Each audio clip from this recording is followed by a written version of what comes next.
Olá, irmãos! Saúde cada um de vocês com a graça e a paz do nosso Senhor Jesus Cristo também. Meu nome é Miriam Anitta, estamos aqui para estudarmos um texto do irmão Tiago Ricker chamado Graça. Esse texto foi escrito para o Manancial, que é um devocional diário produzido pela União Feminina Missionária Batista do Brasil, que oferece meditações baseadas na Bíblia, que é a palavra de Deus. Uma meditação para cada dia do ano. Quando a gente lê o Manancial, ou sozinho ou acompanhado, tanto faz, nós somos inspirados, exortados e edificados. Isso promove o nosso crescimento cristão e nos engaja com a missão de Deus.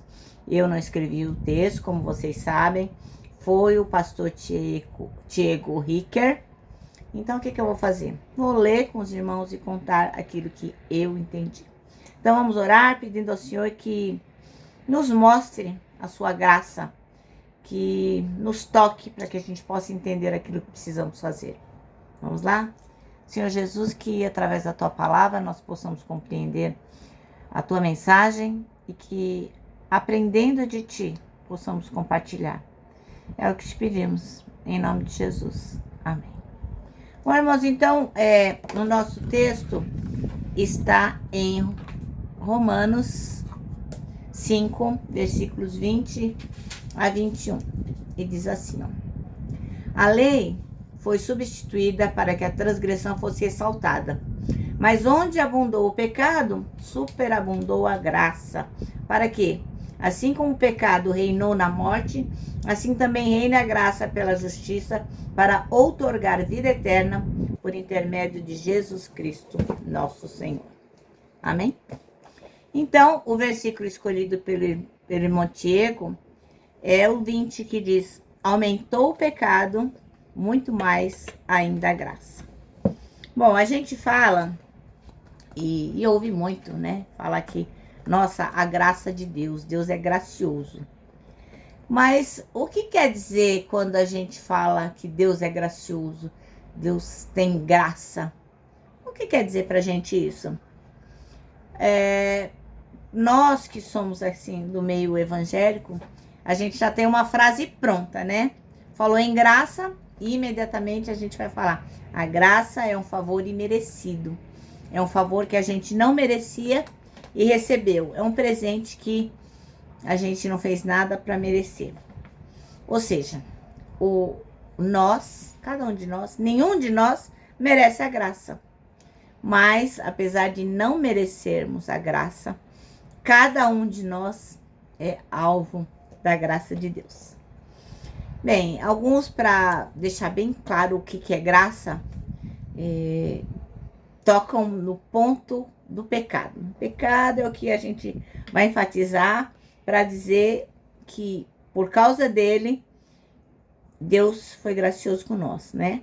Por causa da nossa condição pecaminosa e desprezível aos olhos de Deus, ele entrou com a graça.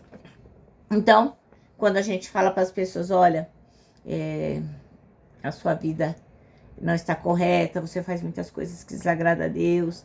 Então, você vai falando do pecado e depois você vem e fala da graça de Deus, né? Para cada uma das pessoas. Mas, para a gente entender essa expressão, é importante que a gente compreenda que a graça, ela vem da humilhação de Jesus Cristo. Como a gente costuma brincar, né? A graça não é de graça. Jesus Cristo se esvaziou, assim, a si mesmo. Tipo, eu não sou nada. Assumiu a forma de um escravo, de um servo.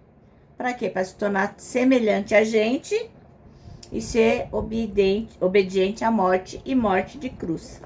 Então, a gente vai ler agora Filipenses 2, de 5 a 11. E diz assim, ó: tenham a mesma atitude demonstrada por Cristo Jesus. Embora sendo Deus, não considerou que ser igual a Deus fosse algo a que devesse se apegar. Em vez disso, esvaziou a si mesmo, assumiu a posição de escravo e nasceu como ser humano. Quando veio em forma humana, humilhou-se e foi obediente até a morte, e morte de cruz. Por isso, Deus o elevou ao lugar de mais alta honra e lhe deu um nome que está acima de todos os nomes, para que, o nome de Jesus, todo joelho se dobre, nos céus, na terra e debaixo da terra, e toda língua declare que Jesus Cristo é Senhor. Então, o que acontece? A graça veio através da humilhação de Jesus.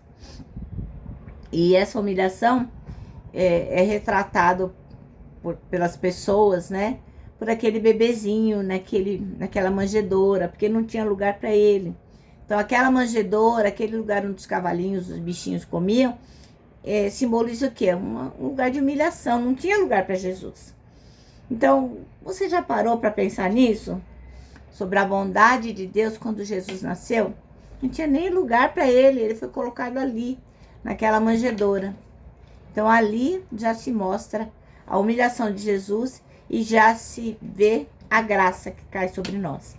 Então, quando a gente entende isso, a gente sabe que a graça de Deus é o fato dele se colocar no nosso lugar. E em vez de ele nos consumir, em vez de ele acabar com a gente, não, ele mandou Jesus para fazer um sacrifício vicário. Vicário quer dizer, no nosso lugar. Então, a pergunta que não quer calar é, meu irmão, minha irmã, Deus está distante de você? Então, presta atenção no conceito da graça. Porque a graça corrige a nossa visão para que a gente não veja a pessoa apenas como um ser desprezível. Ah, isso daí tá com nada. Não. Toda vez que a gente pensar no pecado humano, toda vez que a gente tiver em mente a graça de Deus, a gente vai saber que a graça de Deus é maior que qualquer pecado. Amém? Bom, o nosso manancial termina com uma frase bem simples, mas muito profunda.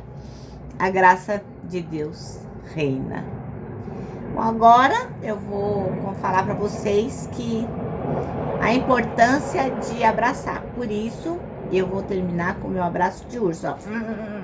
Lembrando que para nós que entendemos que Deus derrama sobre nós a graça, para nós é super fácil, mega fácil mesmo abraçar.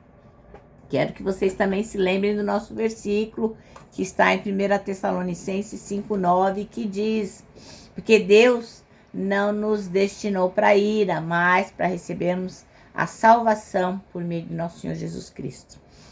Agora sim, agora eu vou me despedir com a nossa frase do ano, que é: não tema, Deus já está lá.